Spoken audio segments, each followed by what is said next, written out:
Ramdam na ramdam ang paghagupit ng Bagyong Pepito sa Catanduanes at Aurora. Boom!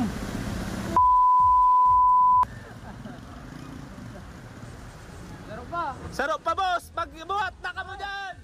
Sintas ng dalawang palapag na gusali ang mga along humampas sa Virac, Catanduanes, dala ng Bagyong Pepito. Sa taas nga nito ay umapaw na ang tubig sa kalsada. Umabot sa signal number 5 ang itinaas na babala sa probinsya. Sa bayan naman ng San Andres sa Catanduanes pa rin, isang malusog na tapos ng bagyo na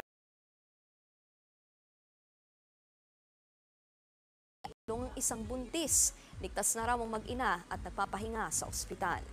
Sa bayan naman ng Baler sa Aurora, hindi rin nakaligtas sa hagupit ng Bagyong Pepito ang isang evacuation center. Bumigay ang mga kisame at nagkandasira-sira ang mga pinto. Wala naman daw naiulat na nasaktan sa nangyari. Sa bayan pa rin ng Baler, kita ang dami ng bumagsak na poste ng kuryente at mga puno. Nakaharang din ang bubong ng ilang bahay sa kalsada. Aabot daw sa 13,000 pamilya ang inilikas sa Baler. Hindi rin nakaligtas sa hagupit ng Bagyong Pepito ang ilang lugar sa Northern Luzon. Malakas na ulan at hangin ang nararanasan sa bayan ng Bambang, Nueva Vizcaya kagabi. Bahagyang bumagal din ang daloy ng trapiko sa bayan naman ng Bayumbong dahil sa pagragasa ng baha sa kalsada. Sa Cordon, Isabela, makikita rin ang mga puno na tila sumasayaw na dahil sa lakas ng hangin. Halos wala na rin mga sasakyang bumiyahe dahil sa sama ng panahon.